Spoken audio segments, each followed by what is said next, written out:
వీధి సుబ్రహ్మణ్యం హత్య కేసు మరో మలుపు తిరిగింది. వైఎస్ఆర్సీపీ ఎమ్మెల్సీ అనంతబాబుతో పాటు ఆయన భార్య లక్ష్మీ దుర్గా కూడా ఈ హత్య కేసులో కీలకంగా బాధ్యత వహిస్తున్నట్లు సిట్ తేల్చింది. ఈ కేసులో లక్ష్మీ దుర్గను A2గా చేరుస్తూ జాయింట్ షీట్ దాఖలు చేయబడింది.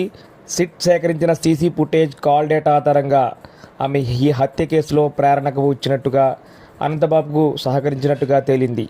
హత్య తర్వాత ఆధారాలను ధ్వంసం చేయడంలో కూడా ఆమె పాత్ర స్పష్టంగా కనిపించింది. వీధి సుబ్రహ్మణ్యం అనంతబాబు వద్ద 6 ఏళ్ల పాటు డ్రైవర్గా పనిచేశారు. 2022 మే 19న అనంతబాబు పుట్టినరోజు రోజే ఈ హత్య జరిగింది. సుబ్రహ్మణ్యం కుటుంబం తెలిపిన వివరాల ప్రకారం అనంతబాబు బెదిరింపులతో ఈరోజు రాత్రి సుబ్రహ్మణ్యాన్ని హత్య చేయించారు.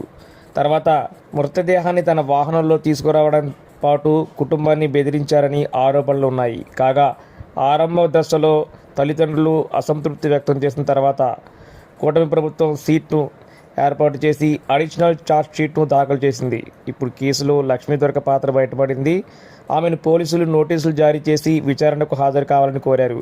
అయితే ఆమె హైకోర్టులో ముందస్తు బెయిల్ పిటిషన్ దాఖలు చేసి పరారీలో ఉన్నారని ప్రచారం జరుగుతుంది.